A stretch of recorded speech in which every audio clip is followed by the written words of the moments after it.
नमस्कार दोस्तों, आप देख रहे हैं प्रैक परफेक्ट चैनल।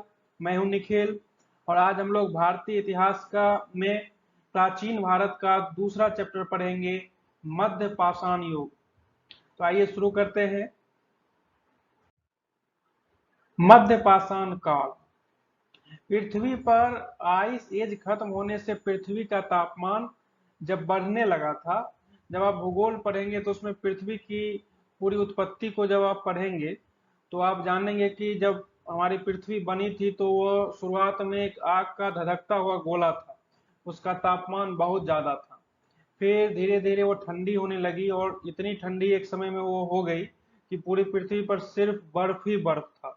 उसको आइस एज कहते हैं। तो आइस एज में मनुष्य का जो ग्रोथ है वह उतना नहीं हो पाया।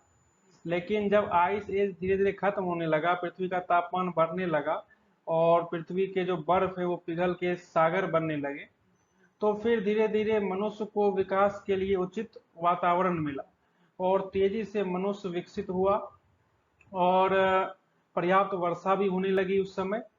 तो मध्य पाषाण काल की जो अवधि इतिहासकार बताते हैं वो 9000 ईस्वी पूर्व से लेकर के 4000 ईस्वी पूर्व तक मानी जाती है। ये मध्य पाषाण काल में मुख्य रूप से लोग शिकार करते थे, खाना इकट्ठा करते थे और मछली पकड़ते थे। ये इसकी शुरुआत थोड़ी बहुत पूरा पाषाण काल में हो गई थी, लेकिन मुख्य रूप से मध्य पाषाण काल में शिकार जो है उसको एक व्यापक गति मिली। फिर उसके बाद मध्य पाषाण काल के अंतिम चरण में जब मध्य पाषाण काल खत्म होने लगा, इसे तो पशुपालन, अगर आपसे साधारण रूप से सवाल पूछा जाएगा कि पशुपालन जो है वो किस अवधि में शुरू हुआ, तो नवपाषाण काल ही उसका उत्तर होगा। लेकिन मध्य पाषाण काल के भी अंतिम चरण में पशुपालन की शुरुआत हो चुकी थी और पत्थरों के बने छोटे औजारों का उपयोग किया जाने लगा था। भारत में मध्य पाषाण काल की कुछ प्रमुख साइट जो हैं वो आपको राजस्थान में, दक्षिणी उत्तर प्रदेश में और मध्य एवं पूर्वी भारत में और कृष्णा नदी के किनारे दक्षिण में, मतलब एक तरह से पूरे भारत में उत्तर, दक्षिण और पूर्व और मध्य भारत सब जगह कुछ न कुछ मध्य पाषाण काल के अवशेष पाए गए हैं। इनमें से राजस्थान का बागोर एवं मध्य प्रदेश का आदमगढ़ जो महत्वपूर्ण साइट मानी जाती है, क्योंकि यहाँ पर जो है जानवरों के पशुपालन करने के सबूत मिले हैं। इसलिए ये दो जगह आप जरूर याद रखिएगा मध्य पाषाण काल की साइट के रूप में, एक राजस्थान का बागोर और एक मध्य प्रदेश का आदमगढ़। अब आता है मध्य पाषाण काल में कला। पत्थरों पर पेंटिंग का कार्य किया जाने लगा था। अब धीरे धीरे मनुष्य जो है थोड़े थोड़े से कला में भी रुचि दिखाने लगे थे और भोपाल में, मध्य प्रदेश के भोपाल में एक भीमबेटका जगह है, वहां की गुफाओं में, वहां के पत्थरों पर मध्य पाषाण काल की कई पेंटिंग अभी भी आप जाके वहां देख सकते हैं। यहाँ पर 500 पत्थरों को विभिन्न तरीके से पेंट किया गया है, जो कि 10 स्क्वायर किलोमीटर के एरिया में फैला हुआ है। पेंटिंग में ज्यादातर पक्षियों, जानवरों, मनुष्यों को उकेरा गया है, उनके चित्र बनाए गए हैं। पेंटिंग में शिकार के भी काफी चित्र बनाए गए, शिकार करते हुए मनुष्य, इस तरह के काफी आपको पत्थर मिल जाएंगे जिस पर शिकार करते हुए मनुष्य के चित्र बनाए गए हैं।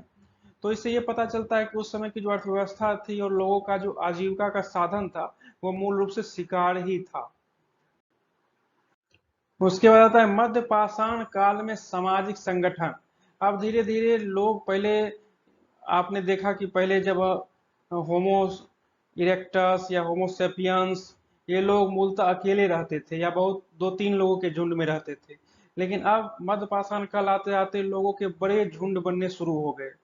यहाँ विशेष करके झुंड बनाने की आवश्यकता हुई शिकार करने के लिए, क्योंकि अकेला मनुष्य का शिकार कर पाना बड़े जानवरों का मुश्किल था। इसलिए शिकार करने के लिए लोगों ने झुंड बनाने शुरू किए, जिसको बैंड कहा जाता है। एक बैंड में 25 से अधिक व्यक्ति नहीं रख सकते थे और बहुत सारे बैंड आपस में गठबंधन करके एक बड़ा बैंड भी बनाते थे और उस जो बड़े बैंड होते थे उनमें 500 से अधिक व्यक्ति नहीं रह सकते थे। गठबंधन को मजबूत करने के लिए कुछ रीति रिवाज भी अपनाए जाते थे। मतलब जब मान लीजिए 10 बैंड का आपस में गठबंधन होता होगा तो वहां पर कुछ एक रीति रिवाज या कुछ प्रथा अपनाई जाती होगी, और उसके बाद से उसको रिकॉग्नाइज किया जाता होगा कि अब ये गठबंधन जो है आगे के लिए हमारा बन गया। धीरे धीरे यह जो बैंड है यही गोत्र या नस्ल में बदल गए। ठीक है, धीरे धीरे ये जो आपस में जितने बैंड बनने लगे, बड़े बड़े बैंड के गठबंधन बनने लगे, वो आपस में धीरे धीरे एक दूसरे से इतने घुल मिल गए कि वो एक नस्ल कहलाने लगे, क्लान, या उनको नस्ल कह लीजिए या गोत्र कह लीजिए, दोनों एक ही चीज है। और एक गोत्र के व्यक्ति अपने ही गोत्र में शादी नहीं किया करते थे, और भाषा का विकास भी उस समय तक हो चुका था। ऐसे तो भाषा का विकास पूरा पाषाण काल में ही हो चुका था, लेकिन भाषा का व्यापक तौर पर उपयोग मध्य पाषाण काल में शुरू हुआ।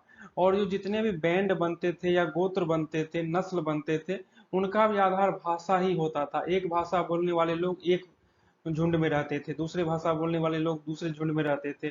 तो छोटे छोटे झुंड की अपनी अपनी भाषाएं होती थी, और भाषाओं के ही आधार पर उनका अपना अपना झुंड हुआ करता था। तो ये आपका मध्य पाषाण काल खत्म हो गया। मध्य पाषाण काल छोटा सा था, जल्दी खत्म हो गया। अगले वीडियो में हम लोग नव पाषाण काल, नियोलिथिक एज पढ़ेंगे, वो बड़ा होगा। और उसमें हम लोग पूरा डिटेल से नियोलिथिक एज पढ़ेंगे। उसके बाद फिर हम लोग ब्रॉन्ज एज में आएंगे, जिसमें हम लोग हड़प्पा संस्कृति पढ़ते हुए आगे बढ़ेंगे। तो हमारे अगर वीडियो अच्छा लगा हो और आपने अभी तक सब्सक्राइब नहीं किया हो तो सब्सक्राइब कर लीजिए, जिससे कि हमारा जब भी अगला वीडियो आए आपको उसका सूचना जाते रहे। ठीक है, मिलते हैं अपने नए वीडियो में। धन्यवाद।